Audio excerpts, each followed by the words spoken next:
Welcome back to the Change Physician Podcast. I'm your host, Dr. Melissa Cady, joined by my co-host, Dr. Kevin Cuccaro, and we're joined with two guests this time, Dr. Sara and Colin Taylor out of Canada, and we are just excited to hear the stories of not only your individual stories, but how they merged in this medical realm and this whole trajectory it's taken, because we know it's not stay the same. As the podcast reveals, it's about the change physician. So thank you for joining the podcast. Thanks for having us. Yes, thank you. Yeah. So let's start with let's start with Sara. And can you tell us, or the audience, what was your whole inspiration or reason for going into medicine in the first place? Well, I didn't really have a story of growing up thinking I wanted to be a doctor. I knew I liked science, went into a Bachelor of Science program, and I did biology and psychology and wasn't sure what path I would actually take. Had a lot of encouragement from my father in particular. Not that he is a physician, but he really wanted me to become one. So, I wasn't sure if it would turn out or not. By second year, I wrote my MCAT, ended up getting in, and so I didn't take the psychology route. And so really that's kind of how I ended up there. It was just kind of an organic route to medicine. And in Colin, what about you? Same thing or different? A little bit similar to start. Again, I wasn't sure what I really wanted to do. I knew I wanted to go to university. I knew that I liked sciences. Probably the difference for me was I was kind of my own driving force, and there was a guy that was in my year who actually focused on it and was kind of probably my lead or guide to becoming interested in it as a possibility. So then at the end of second year, I wrote my MCAT, and it just kind of went from there. So I was probably, inspired by one of my classmates, really. So where did you go to medical school, or what made you choose, the particular place? Or I'm not sure how it works there. Yeah, well, we both finished our undergrad degree, Bachelor of Science, and applied, and as many people, it depends on where you get in. So we have a lot fewer medical schools in Canada, and we were applying in '94. So that was before the days where it was probably really easy to just apply online. So you kind of had to be a bit dedicated. So we actually both went to Western in London, Ontario. My sister had gone to dental school there, and I really loved the city, and it's a very university city. So that's where we both ended up. Similar to the classmate that I was referring to, that's where he ended up. So again, it was kind of, he loved it there, and that was kind of a lead for me to apply there, and it just worked out. So great. So go ahead, Kevin. I was going to say, so now you guys don't know each other yet, right? That's the other thing is important so this whole pathway is happening. You guys are independently applying for medical school, and then you both end up at Western. And what happens next? So when did your guys' paths intersect on this journey? So it was actually the very first day of kind of med school activities. So classes hadn't started yet. The class was getting together for an orientation. And then, of course, there were other activities related to that. So during one of those activities, we kind of, I think, probably noticed each other. And then later on during that evening, during one of the other activities, we kind of started talking, and the rest is really history. So it's interesting that we met on the very first day of med school, and we're here now. So. Wow. And I would say we actually both had come from the Maritime provinces, so the east coast of Canada. So we had that in common too. Well, and the interesting thing too is, when we started to actually talk, not a lot of them, but some of the circles that we actually knew people in actually crossed. So we had some common ground, not only from where the geographical area we actually lived and grew up in, but also some of the people that we knew in those provinces. So it was kind of neat. It was obviously meant to be. Yeah, exactly. That's great. So go ahead. I just want to keep diving in. Yeah, so do I. It's because now you meet on the first day, and it sounds like there was at least some interest right away. But now you're also starting medical school, which is we can call it very time-consuming and overwhelming. And then you're starting a relationship. So how did you balance that out? Being with Colin was a huge stabilizing factor for me because I'd been away from home. So actually, we both did our undergrad degrees living at home. So I had that support of family, plus just were able to focus more on school as opposed to, trying to figure out all the other life stuff as well. So it was our first time, well, I guess you had been away, but really our first time living away. So it sounds like it would have been hard to balance that, but ended up being a really positive thing. And we had that common ground so we could support one another, knowing what we were each going through.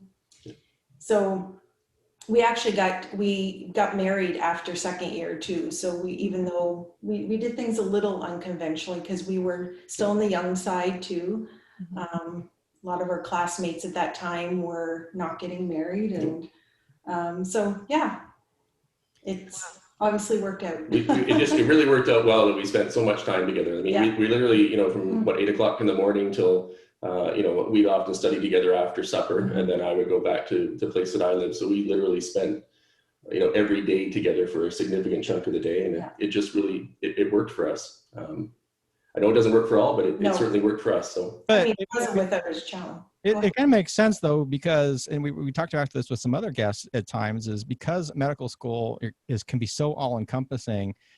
The difference that with having another medical student as a companion or whatever is you guys understand. So it doesn't sound like there would have been the fights. Like, why are you spending so much time at school? So it's like, well, we have that test.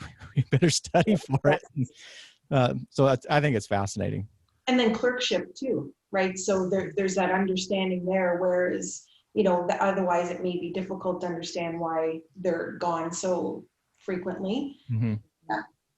Yeah. Wondering where are you really at? I'm sure those questions for residents that could creep up, especially if they're used to a life before medical training or being in residency and then suddenly changes. I think it's hard for people to conceptualize the amount of internal stress when you want to perform and do well and impress upon people, and kind of this unspoken peer pressure of always, doing well in everything you're doing. I think it's just kind of the nature of the beast, unfortunately, which we know can have its untoward effects later on our psyche. But so speaking of which, when you were going through medical school, what were the fields? What did you both decide? How did you handle that? You want to go first? Well, so we have a couples match, which there is in the States as well. So that really factored into kind of some decision making because we definitely wanted to be in the same location. So not that it would have limited what we were applying for, but if you're both going for a very competitive specialty, you definitely have to factor that in. Mm-hmm. So I was pursuing family medicine, which, would help because they need more people to be applying to family medicine as opposed to necessarily a specialty. And then you go ahead. Yeah, I mean, I initially went to medical school thinking that I wanted to be an orthopedic surgeon. And coincidentally or ironically, I actually spent my kind of pre-med school day with an orthopedic surgeon and realized, maybe not. I enjoyed it, work, and I did some research in it, but it wasn't for me. So I'll be honest with you, I probably spent the next 2 to 3 years until we really started focusing on things, trying to figure out, there wasn't something that really grabbed me. I was more like what I didn't feel I wanted to do. And then I actually had a great experience with a consultation liaison psychiatrist, and that's actually what probably fostered my interest in going there. Fast forward ahead though, couples match, we get matched to Calgary, Alberta. I'm in psychiatry, and as part of that first year, I'd set up an elective in radiology. And the minute I went into radiology for that month, I knew I wish I had known more about it going through the training. I fell in love with it. And by the end of that year, I'd already transferred in. So fast forward now, I've been a practicing radiologist for, the better part of 17 years and absolutely love it. So that kind of gives you a little bit of idea of where we were and where we got to from that standpoint. Yeah. So you ended up, converting to the radiology and so one of them's doing primary care. You end up doing the match. And did you go to the same place Yeah. for your training? So we got into Calgary, Alberta. So now, so we started on the East Coast. We went to medical school in Ontario, which is kind of central-ish, although they'd say it's more east. Yeah. And then now just to give you an idea, now we're out west. So we're in the prairies in Alberta. And so we really wanted to go to Calgary. We were very fortunate to get our top choice. Yeah. And so that would have been in 98 is when we started. And then in 99, again, against convention in some ways, not as unusual now, we had our first child. Mm-hmm. And so that would have been our second year of residency for both of us. Yeah. How'd that go? Yeah. You know what? It was actually extremely grounding and perspective, making for us. Because at the end of the day, it really forced us to actually keep work as much as we could at the hospital and come home and focus on something completely else. So it actually was probably one of the best decisions we made as far as being able to really add another level of perspective in our life and keep things going. And then to further that, in my last year, so I'm studying for my Royal College exam, we had our second child at that point in time. So it even further grounded us even more. And I have no regrets about doing that at any point in time. People still look at us now and they go, how did you guys manage to navigate all that? And again, it worked for us. I don't really have a great explanation for it, but it just worked. We're not young, but we are 48 and 49, and our kids are 18 and 20, almost 21. So we're happy in some ways that we kind of went that route when we had the energy to be sleep deprived so much. So it was just a big combination of sleep deprivation. Yeah. Not do it later. Yeah. Makes me laugh because the reason I'm so fascinated is my wife and I met in medical school as well, and we got married, and we had our first child during internship. And I distinctly remember thinking, it's like internship prepares you for having kids because but instead of being on call, Q2, Q3, Q4, you're on Q1 call with this baby all the time. But what I'm really kind of curious is, in the States, it really depends on your program, and a lot of times it depends on your specialty on how understanding the program is if you're having children. So in Canada, were you finding that your programs were supportive of this in Canadian medical system? Are they more protective of the residents and recognize that people are having kids, or do you find sometimes we were very lucky where I was, we didn't have this, but I know some people have had programs that are like, why are you having kids, and not being supportive. So yeah, and we've heard that, but overall, it's come a long way. Having kids in residency, because it was 99 when I had my son, in residency, and I only had 16 weeks off, and that was the max, and there was no parental leave. Or you might get a week off. No, I didn't even get a week off. So they were kind of softer, if you will, around the time of delivery. Yeah. So I had some leeway in my rotations, kind of the days heading up to it and a little bit after the fact. But I had no specific protected time or time off otherwise. So things have changed a lot. Much better now. There is both maternal and paternal leave up here within residency programs, and then adjustments are obviously made to make sure that you get the training that you kind of missed over the course of time. But it's a different landscape now. Yeah. Definitely. It made me think, you were saying earlier about how it was really a great decision for you to have something to turn off from work and something non-medical. And, I almost, I think also, I guess this is my interpretation, because I'm married to someone who's not in the medical field, and I have this in my mind, this belief that it's good for me because it keeps me kind of dialed in with other things other than just medicine, and makes me more well-rounded. But I obviously think that's also part of personality and your intention of doing things outside.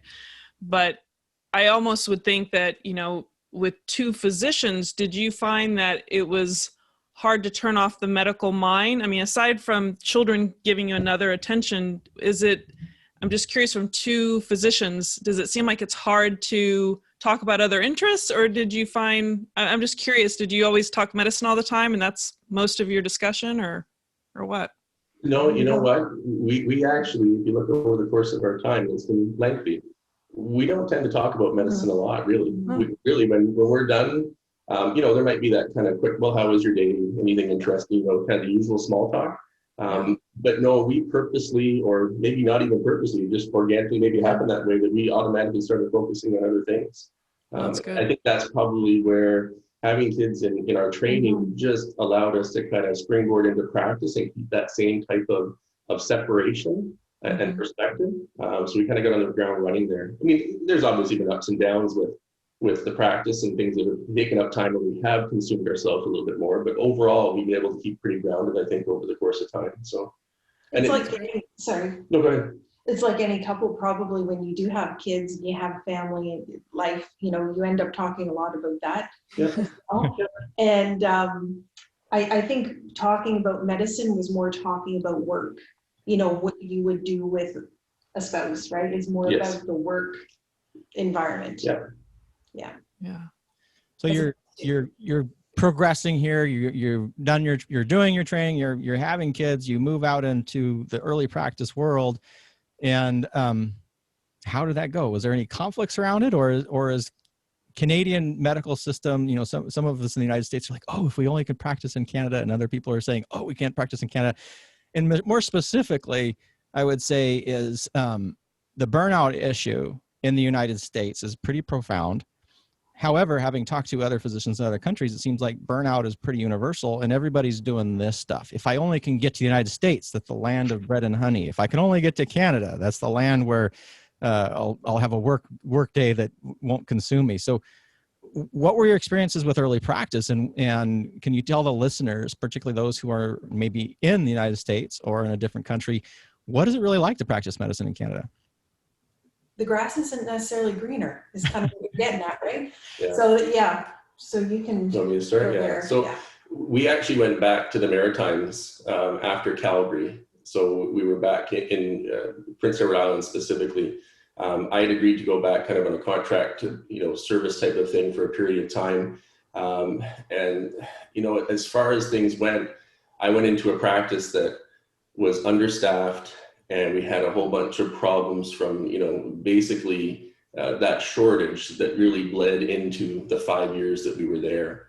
And to be honest with you, it really, I had so much anticipation and hope that things would be so great there and we'd be able to get more people, and it just never panned out. So we probably started planning even an extra strategy in the Maritimes at, probably midway, maybe the 3 to 4 year mark, thinking of where else might we be able to go. Again, hoping that maybe the grass is greener somewhere else in Canada. But, again, that's kind of what my experience was, that I love doing radiology, but I didn't love how I was having to do it. And that was probably the driving force for me to want to look elsewhere. And I mean, Sara had a little bit of a different experience in family medicine, but if you want to share that. Yeah, but I never kind of found exactly what I wanted to do. I did so many different things, and I think it was just kind of diversifying to kind of keep it a little more interesting and exciting. So, from having my own practice to working at a student health center at the university, working in administrative position for Veterans Affairs. I kind of, during this 5 year time, so there was nothing that was really calling me that I was very passionate about at that time. So we were really happy there in terms of our life and friendships and the community, but we're growing more and more discontent with kind of the healthcare system we're working in. And that's really kind of interesting, because if burnout is again pretty universal across medicine, but in the United States specifically, what we're seeing is those in primary care tend to have the highest rates of burnout. And yet, Colin, you're a radiologist, so in the United States we don't see that as much, and you're under this kind of, you're started seeing that the threads in the picture here, where things are sort of falling apart. So could you kind of explore that a little bit as a specialist? Because in the United States, again, specialty would be like, they're almost protected in a lot of ways. Still hard work, still a lot of complaints, but it's not necessarily the same. Yeah, and I think for those first 5 years of practice, burnout wasn't an issue for me at that point in time. It was probably just more, again, discontentment of how I was having to practice radiology.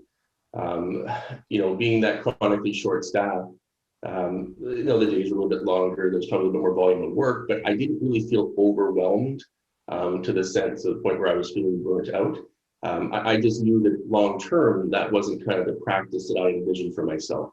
So I was kind of hoping to get into a practice where I wasn't, we weren't short staffed, and again, a little bit more of how I wanted to practice. So those early years, the burnout piece kind of comes into the next chapter of things, of where we really try to, again, come up with a plan that would help us with that. But those first 5 years for me was more about just discontentment, to be honest with you. You might want to get into chapter 2 so you can explore. Yeah, go ahead. To answer that question, yeah. So we actually, training in Calgary, we had a lot of connections, obviously, still out in Western Canada. So there was a couple of people that I knew that were actually practicing just north of Calgary in Alberta. And just through even just a social interaction, we kind of got talking about maybe the possibility of us actually, moving out there and me joining their practice. So that actually came to fruition over the course of we did a cross-country move. I got the call, I think it was probably the third week of June in 2008. And by August 21st, we were in Alberta with our family, ready to practice for September 1st. So it came very quickly. So we made the move out to Alberta, and again, to a practice that actually, at face value, gave me everything initially that the other practice didn't. So it was really working out well kind of in that first couple of years or so. But then unfortunately, the volume, the demands, everything else just became progressively more and more. And we were in Alberta for 9 years, but really those last 3 through 9 years, it was a bit of a struggle. I started to notice that I was really, again, dreading going to work.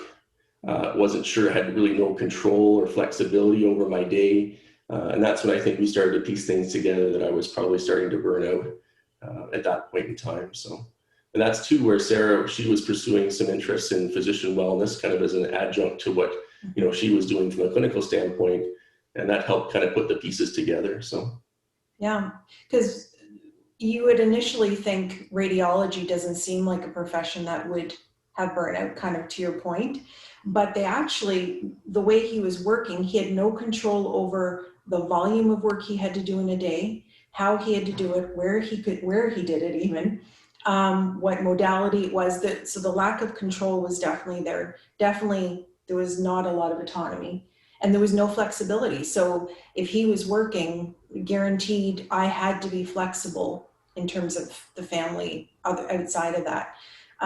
They were a very busy practice. They believed in working hard and playing hard so that when you worked, you were all in, but that again leads to those other kind of, there was no balance. Well, that it's not sustainable. You can't work hard and play hard and sustain it. There needs to be some level of moderation. And that's what, even with the time off that I had, I just found that I could never recuperate.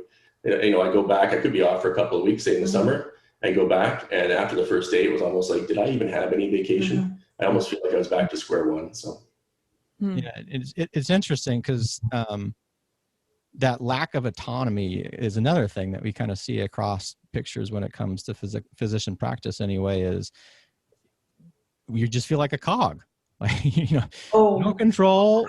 And it's just like now you're just like this assembly line kind of thing, trying to do something that has really important and meaning to those on the back end, the patients. And yet we as a cog in this wheel really can't feel like this, that we're being able to practice effectively and or do what we need to do effectively and actually have a life and treat our families well at the same time. So that is really interesting. And I hope people can recognize that if you're hoping to move somewhere else for a magical cure, maybe we should start with our own practices and our own choices first. So interesting. Yeah. So being that you're coming to this realization of loss of autonomy and all these things that, we've been talking about, what were your thoughts or conversations around this, and what to go forth doing at that point? Yeah. So I think at that point, I probably really truly sat down and reflected on myself, and then in consultation with Sara, we go for walks and we go for our daily walks. That's often usually our brainstorming kind of debriefing.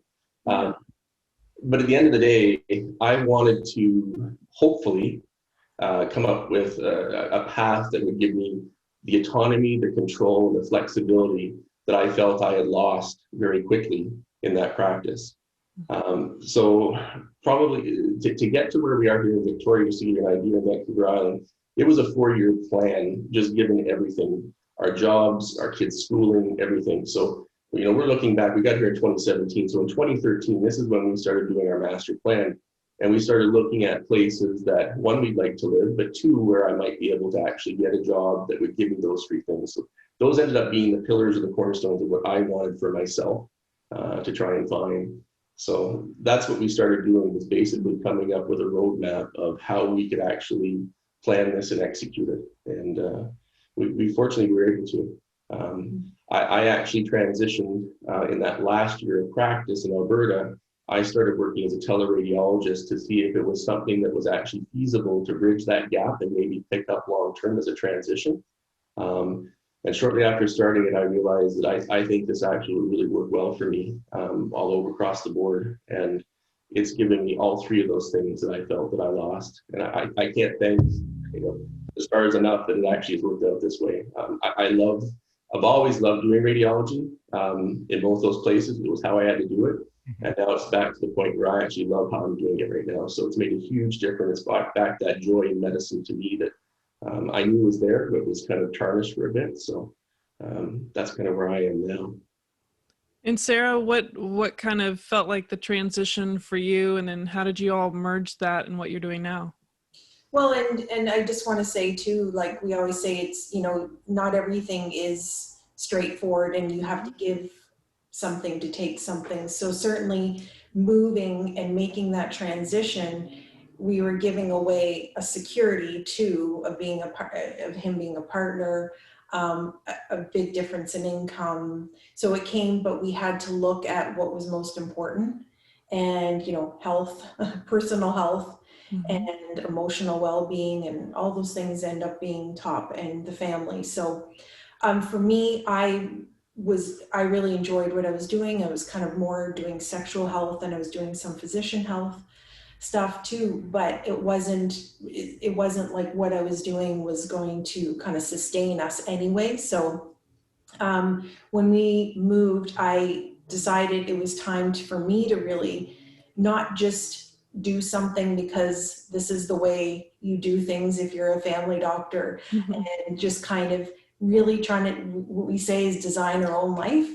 So what I'd always wanted to pursue was something in medical education. And so I kind of got the ball rolling with that. And so now that I'm doing some sessional work with the medical school, and just kind of being able to do other things I've always been interested in, just some hobbies, creative endeavors.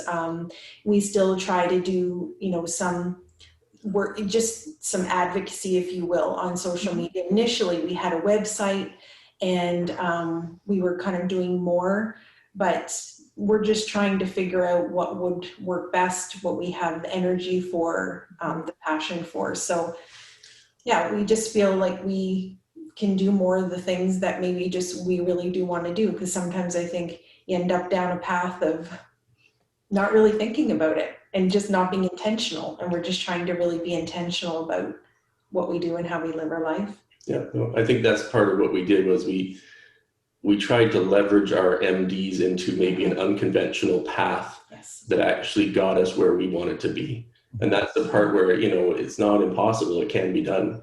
You just kind of have to be open. And as Sara said, it was a little bit unnerving at certain points, some of the things we were giving up, but some of the things in life that are, they're worth fighting for, and we're happy that it worked out this way. So. Yeah. Well, and it's interesting because, you gained a level of awareness that there was an issue. And then rather than just sort of, reacting to it, which happens to all of us at some point in time, we're just kind of almost like you're swimming in drowning in water and just trying to keep your head up or whatever, but you got your head up enough that you were aware. And I love how you're using that intentionality, because you were very intentional in your choices, where you're wagering, you may lose partnership, but if you're gaining a quality of life. And for me, and I think we've talked about this quite a bit, Melissa, is when you make these active choices, you may find your income drop, but your lifestyle changes, and now you may be able to sustain that practice. It's rather than killing yourself for 15 years doing the, work hard, play hard, get your 2 weeks off here and there, but you're just dying every day, is, well, maybe you're going to practice for 25 years now, but you're going to do it in a way that you enjoy what you do and you enjoy the life you're living. So I love hearing those words of awareness and intentionality and seeing how intentional you were through that process. And to speak to, that's exactly what I did was, look, why am I actually trying to cram, so much work into a shorter period of time? Why can't I just spread it out, the work and the money over the time, have a better quality of life over 20 years as opposed to grinding it out for 10, all those things. And that's part of where, even as part of the move here, again, intention and purpose was, let's find out what the numbers are. Let's find out what the numbers are for us to sustain things. And that's even been a bit of a driving force, is to be able to allow us to actually feel like we can pursue some of the interests that we have, as opposed to feel like, well, no, we don't have time for it because we have to work. So it's really allowed us that, again, flexibility to maybe not always say yes to something, say no to something, create some boundaries with things. And it's really been quite a journey, but it's, And now, go ahead. I was just going to say, with COVID, I mean, we felt very fortunate that Colin was already set up working. There was obviously a bit of a slowdown because of radiology, because less emerge visits, that sequence of events, essential services were kind of on hold. But, for both of us, it didn't really, now we're teaching on Zoom. And so just kind of fortunate that we were already a little bit set up for that transition as well. It just happened that way. So can you paint that picture a little bit more graphically? And what is it that you guys are doing now as compared to before? What is your day-to-day life like? How is your practice? Where are you generating your income and finding your time and things like that? Yeah, so I only work nights now. So what I do is I kind of take benefit of a time shift. I report for other parts of the country. So basically I work either between 10 p.m. and 2 a.m. or 11 p.m. and 2 a.m. my time. So I've got my full, I get up about 9:30 or so, for example. I give myself a little bit of sleep, and then I've got my full day to do pretty much whatever I want with the family, whether it be errands. As I say, we try to go on a daily walk. We try and eat fresh every day, so there's a lot of errands that involve just going to the grocery store and getting some fresh stuff to prepare. So it's allowed me to basically have my days. I know it wouldn't be for everybody, but that was always part of my favorite time of working, was night on call, because the hospital, or at least the radiology department, was almost to myself. So it was kind of selfishly, I kind of like it here now, in the sense I've got things to myself again. But that's kind of what my day looks like. And well, he has a whole I got a workstation beside me. Workstation, so to read remotely, and works for a company, and also does administrative work for the company too. That does contract out to some hospitals, maybe smaller hospitals that don't want to have 24/7 coverage for radiology, and so it's a very symbiotic relationship. So that's kind of, he's working a lot less than he was. I'm essentially half time, really. If you look at the number of hours that I work, which again, being able to work half time, have my days, and still feel that I can make enough money for us to live the way that we do. Again, it's a gift, to be honest with you. Yeah, and I'm doing some work with the UBC Medical School. And so I practiced for 17 years in one capacity or another. And then when we moved here, that was kind of the decision point, because I'm sure it's similar in the States. You have to have licenses and memberships, and the cost adds up to quite a lot, and your liability insurance. So there has to be a level of commitment at how much I want to work. And it's still, even within provinces, as it would be within this different states, it's different practicing in each province. So that's when I made a decision, kind of came to a decision, not easily, that I probably wasn't going to get a license to practice, but a license to do medical education. and I really enjoy what I'm doing, like really enjoy it. So it's interesting. It's one of the things she always wanted to do, but it was quite a leap to kind of hang up the clinical license to actually pursue that dream. But I don't think you'd look back on it and regret anything about it. And based on where we live too, there was a barrier to being able to do it. So just where we lived, it just... In Alberta, she didn't have that option to do medical education from where we live, so. And I'm curious, are you doing telemedicine, or not telemedicine, but are you doing remote work, Sara, with this right now, or are you now? With COVID. With COVID. Yeah, it's there's no in-person classes. Okay. Both of our kids even, are starting first and fourth year science at the university, all remote.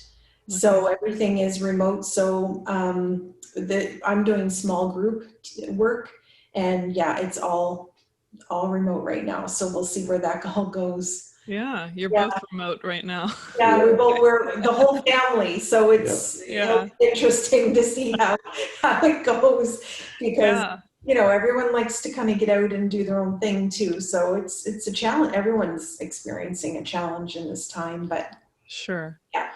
Yeah. Well, I wanted to give props for the Instagram. I mean, that's where I found you, and you have a lot of inspirational pictures and quotes, and I noticed Brene Brown was one of the quotations on there, and have some really good discussion on some of those images or posts that you do. And I noticed you had a link to, of course, this is the Change Physician podcast, and you have a link to the Change Catalyst to help people that are trying to design their own lives and change. And do you want to speak to that a little bit, where that came about? Right. How about this? It was kind of our brainchild, in the sense of, I help her with a lot of the brainstorming, and then she puts a lot of the ideas to paper. So, so it probably over the course of time was just, we had a bit of a story to tell and share, and shared experience, I think, for a lot of us is very important. So we just basically tried to create a bit of a roadmap of even some of the things we discussed about here today, of what we did to kind of take control of our situation and be kind of the drivers of the change that we wanted to be and see. So that's really where it came from, was the hopes for that. So I had a blog actually way back 2013, I guess, is when I had started, and that's when I got into wellness, and that's, as Colin had mentioned, I started to get into physician wellness and started to piece together burnout. So I started on social media then, and then we wanted to do something together. So then we started the website. It was Physicians for Physicians, and started like Docs for Docs on Instagram and Twitter. And just, we've kept up. We actually started working on the Change Catalyst through what we ended up writing about, blogging about, once I stopped my own personal one, and we're doing it together. So we just tried to put together everything we feel we kind of learned along the way. Yeah, in terms of personal development and growth. Well, I think the important thing is, it's not like we're saying that the Change Catalyst has all the answers, but it certainly, shed some light on what worked for us. And I think that's what we were hoping for. Even if somebody, one person finds that it helped them, then that's a win. So, it's like what you guys are doing. We learn a lot from other people's stories, and can maybe see some parts in ourselves. And it's, I think that's important too, because I don't know what the discussion exactly is in Canada about burnout, but in the United States, they'll say, oh, physician burnout's a big problem.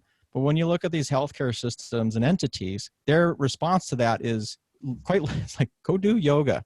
And, all these very reactive things, where they're not addressing these core issues of lack of autonomy, feelings where you have no control over the outcomes, no control of your practice. And me being me, and I will try not to be too down on the healthcare system, I honestly think that the systems themselves don't want us to know. Like, it makes more sense for them to do these reactive kind of strategies, but it's up to the physicians, like what you're doing, where you're saying, you can choose, you can make active choices, you can be intentional in your lifestyle design, because we're the ones who are directly impacted by that, right? And so I love that you're doing it, because I don't really think that anybody other than physicians are going to be the ones that really lead this change, that help their peers, that provide these resources. So I really applaud you on that, and thank you so much for putting that resource out there. Thank you.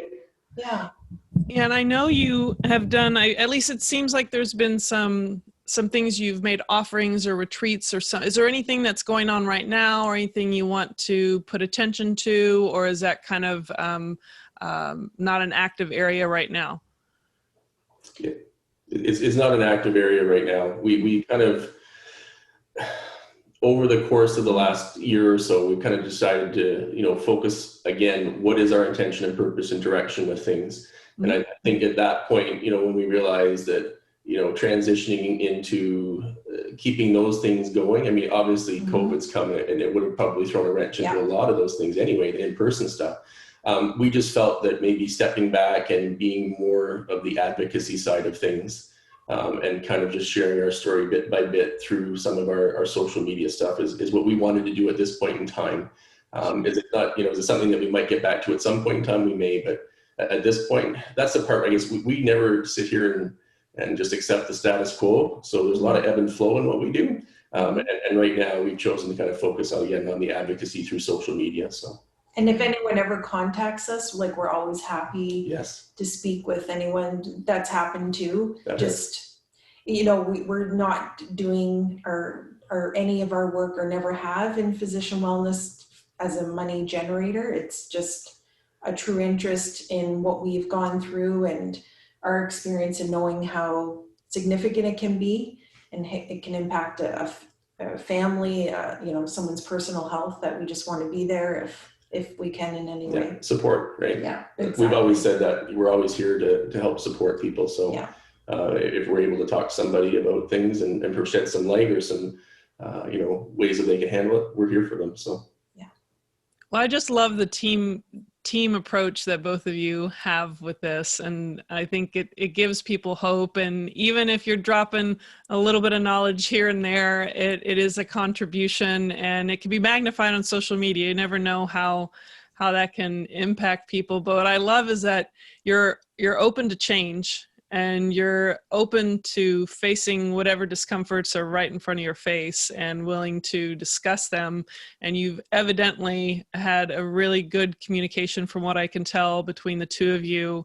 And even just taking walks together, what an amazing mental and physical gift to each other, for not only being role models for your children, but to enhance and nurture your own relationship. And I think that ends up benefiting the rest of the world, to see that kind of example, because it's a lot of personal development and inner work that is really tough, and there is no perfect, cookie cutter approach, and you're going to have to piece your own life together and design it the way that fits you. So thank you for all you're doing. Well, thank you. Thank you for saying all that. Kevin, any other questions? I was just going to ask you, so where can people find you? What are the best sites for people to find you at? Right now, it would be Twitter still, at Docs4Docs. It's the letter 4. And I think on Instagram it's FOR. So we're Docs4Docs. Am I wrong on that? On Instagram. DOCS, the number 4, DOCS. Okay. Yeah. Yeah. Those things you kind of forget, right? That's okay. I wasn't going to correct her online. Yeah, sorry. It's all good. We put you on the spot. It's all good. I'm thinking of our email, and we can always be reached by email. Yep. And that's on your Instagram notes at the top. So for your profile. Exactly. Perfect. Right. Well, I just, like Melissa, want to say thank you so much for coming on the Change Physician podcast. Love hearing your story. Loved, these points about awareness and intentionality. And I particularly enjoyed, because again, in the United States, we have all these specialties, and the specialists sometimes get pigeonholed in thinking that they can't take control of their life. So, Colin, thank you so much for demonstrating that even those in these specialties can make intentional choices to change their lives and their practice. Really appreciate you coming on the show today. Thank you so Thanks much so much for having us. It was our pleasure. Yeah, it was really enjoyable. And for everybody else out there, I am Dr. Kevin Cuccaro with my co-host, Dr. Melissa Cady. Thank you for joining us today on the Change Physician podcast, and we will see you all soon.